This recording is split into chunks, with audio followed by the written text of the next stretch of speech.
जय जगन्नाथ आपण मानक प्रज्योतिष्वाल को स्वागत। नवरात्रर समय नवरात्रि दुर्गाष्टमी व्रतर महत्व बहुत अधिक कारण दुर्गाष्टमी व्रत टी जो मैंने नवरात्र व्रतटी करें से दुर्गाष्टमी व्रत करी नवरात्रर फल पाइपर।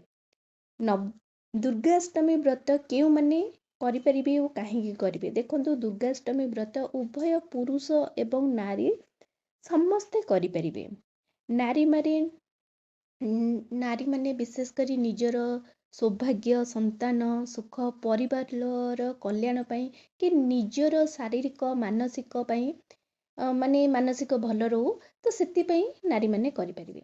पुरुष माने शत्रुनाश कार्य सिद्धि और शक्ति पाई मध्य अष्टमी व्रत करें। दंपति माने माने उभय स्वामी स्त्री विवाहित स्वामी स्त्री दंपति माने निजर संतान प्राप्ति दाम्पत्य सुख पारिवारिक समृद्धि पाई मध्य एई व्रतटी करिपारि। आ जो माने मांकर भक्त अछंती से माने मांकर आशीर्वाद आउ तांकर सुरक्षा पाई मध्य एई व्रतटी करिपारिबे। यार अर्थ होची एई व्रतटी सेमिति किछि निर्दिष्ट व्यक्ति पाई नुहे जेकोसी व्यक्ति निजर भक्ति आउ श्रद्धा को नेई करी एई व्रतटी करिपारिबे।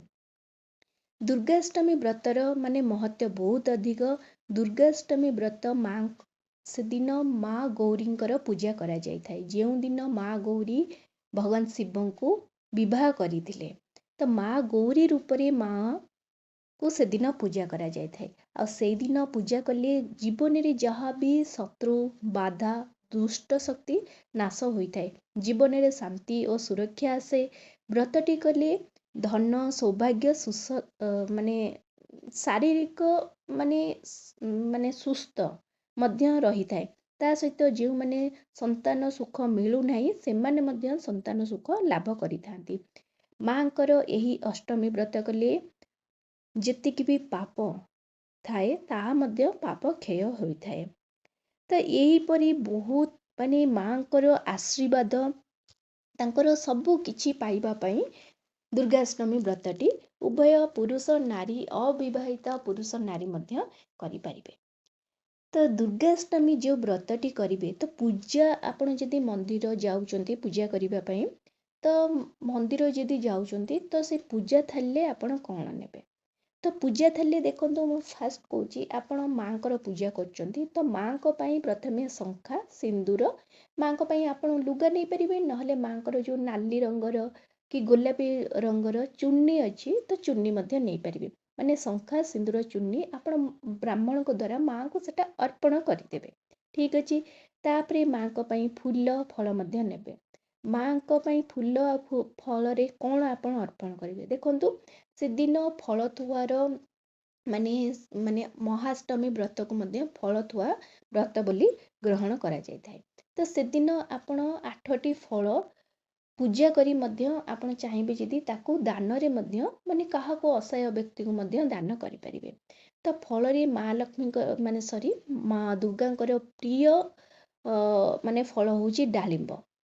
तो आपण से दिन डालिंब कदली काकुडी कमला सेओ नाशपाती पिजुली अंगूर ता अपेक्षा आपण ता व्यतीत आपण जहाँ भी ऋतुकालीन फल आपण से दिन पाइबे जेमति कि सपुरी हैला तरबुज हैला जहाँ भी आपण पाइबे तो आपण माने पूजा थाले नहीं पारिबे। किंतु नड़िया नेबे नहीं कारण नड़िया आपण जदि माँ को भोग कले तो आपण जदि से दिन तो नड़िया अष्टमी तिथि नड़िया गोमांस सहित सदृश अच्छी आपण माँ को पूजा करदेले ठीक अच्छे किंतु आपण से भोगटी पाइले नहीं ताहले आपणकर माने किछि लाभ हैला नहीं बुझिले ना। तो आपन को पाप लागिला तेणु आपण से दिन नड़िया माने पूजारे लगेबे नहीं किंतु आउ जेतिकी जिनस रहिला आपण पूजारे लगे पारिबे। आपण चाहिबे जदि नड़ियाटी आपण दान करि परिबे किंतु आपण पूजारे लगांतु नहीं।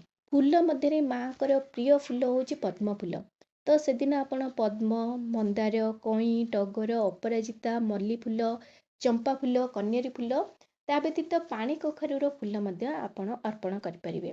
ता व्यतीत पूजा थाले आपण बेलपत्र अँला पत्र दीप धूप कर्पूर मध्य नहीं परिबे।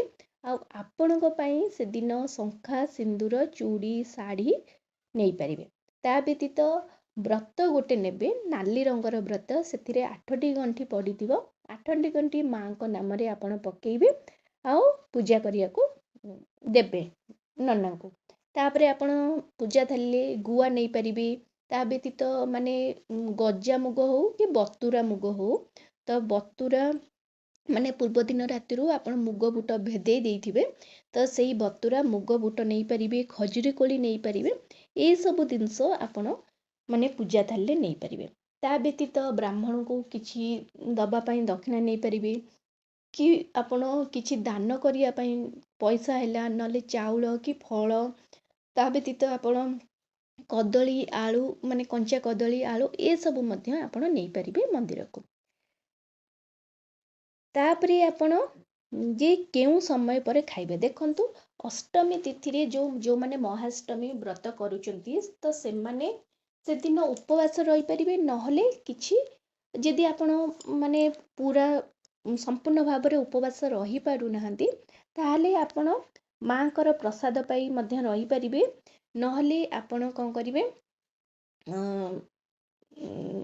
ପୁରା ଯଦି ଉପବାସ ରହିପାରୁନାହାନ୍ତି, ତ ଆପଣ କ'ଣ କରିବେ, କୌଣସି ପ୍ରକାର ଯେମିତିକି ଆପଣ ଶାଗୁ ହେଲା, ମାନେ ରନ୍ଧା ଶାଗୁ ନୁହେଁ, କଞ୍ଚା ଶାଗୁକୁ ଭିଜେଇ ଦେବେ।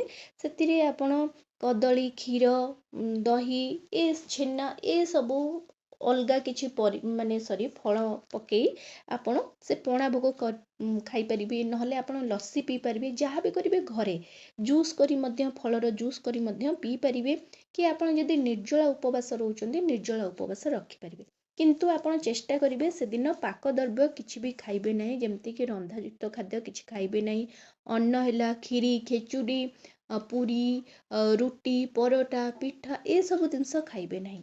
ଯଦି ଆପଣଙ୍କର ମାନେ ସେତିକି ସାମର୍ଥ୍ୟ, ମାନେ ଦେହ ଖରାପ ରହୁଛି, କିଛି ଅସୁବିଧା ଅଛି, ନାଇଁ ମୁଁ ରହିପାରିବିନି, ତ ମୋତେ ଯେମିତି ହେଲେ ରାତିରେ ଖାଇବାକୁ ପଡ଼ିବ, କାରଣ ମେଡ଼ିସିନ ଖାଉଥିବେ କି କ'ଣ କରୁଥିବେ, କି ଦେହ ସେତିକି ଅସୁସ୍ଥ ରହୁଛି, ତାହେଲେ ଆପଣ ଦେଖନ୍ତୁ ଆପଣଙ୍କର ଅଷ୍ଟମୀ ତିଥି ସରିଯାଉଛି ସନ୍ଧ୍ୟା 6ଟା 11ରେ। ଆପଣଙ୍କ ତାପରେ ନବମୀ ତିଥି ମାନେ ଚାଲୁଛି 6ଟା 11ରେ। କିନ୍ତୁ ଆପଣଙ୍କର ଯେଉଁ ସନ୍ଧ୍ୟା ମାନେ ଆପଣଙ୍କର ଯେଉଁ ସନ୍ଧି ପୂଜାଟା, ତ ସନ୍ଧି ପୂଜାଟା ଆପଣଙ୍କର ଶେଷ ହେଉଛି 6ଟା 35ରେ। ମାନେ ସନ୍ଧ୍ୟା 6ଟା 35ରେ ଆପଣଙ୍କ ସନ୍ଧି ପୂଜାଟା ଶେଷ ହେଉଛି। ତାପରେ ଆପଣଙ୍କ ନବମୀ ତିଥି ମାନେ ଆରମ୍ଭ ହେଇଯାଉଛି। କିନ୍ତୁ ସନ୍ଧି ପୂଜାଟା ମେନ୍ ପୂଜା। ଯଦି ଆପଣ ସେ ସମୟରେ କିଛି ବି ଖାଆନ୍ତୁ ନାହିଁ, ତ ସନ୍ଧି ପୂଜା ପରେ ମାନେ ସନ୍ଧ୍ୟା 6ଟା 35 ପରେ ଆପଣ ଘରକୁ ଆସି ଆପଣ ପଣା କି ଜୁସ୍ ଫୁସ୍ ଯାହା ପାଉଛନ୍ତି ଆପଣ ମାନେ ନେଇପାରିବେ। ଯଦି ଆପଣଙ୍କୁ ସେମିତି ସେତିକି ଅସୁବିଧା ରହୁଛି, ତାହେଲେ ଆପଣ ପୁରୀ, ଡାଲମା କି ଏମିତି କିଛି ଖାଆନ୍ତୁ, କିନ୍ତୁ ବେଶୀ ହେଭି କରି ଖାଆନ୍ତୁନି, ଲାଇଟ୍ ଉପରେ ଖାଇବେ, ମାନେ କମ୍ କରି ଖାଇବେ। ଆଉ ଯଦି ଆପଣ ନହେଲେ ଶାଗୁ ଆପଣ ପିଇପାରିବେ, ଠିକ୍ ଅଛି। କିନ୍ତୁ ଅଷ୍ଟମୀ ତିଥିରେ ମାନେ କୌଣସି ପାକ ଦ୍ରବ୍ୟ ଖାଇବା ଉଚିତ ନୁହେଁ, ବୁଝିଲେ। ତ ଏଇସବୁ ତ କେଉଁ ସମୟ ପରେ ଆପଣ ଖାଇପାରିବେ, ଦେଖନ୍ତୁ ମୁଁ ଆପଣଙ୍କୁ କହିଦେଲି ସନ୍ଧ୍ୟା 6ଟା 35 ପରେ। ଯଦି ସେତିକି ଅସୁବିଧା ହେଉଛି ତାହେଲେ ଆପଣ ଖାଆନ୍ତୁ, ଠିକ୍ ଅଛି। ଆଶା କରୁଛି ଭିଡ଼ିଓଟି ଆପଣମାନଙ୍କୁ ବହୁତ ପସନ୍ଦ ଆସିଥିବ। ଯଦି ଆସିଛି ତାହେଲେ ଏହି ଚ୍ୟାନେଲକୁ ଜଲ୍ଦି କରି ଲାଇକ୍, ସେୟାର, ସବସ୍କ୍ରାଇବ୍ କରିଦିଅନ୍ତୁ। ନମସ୍କାର।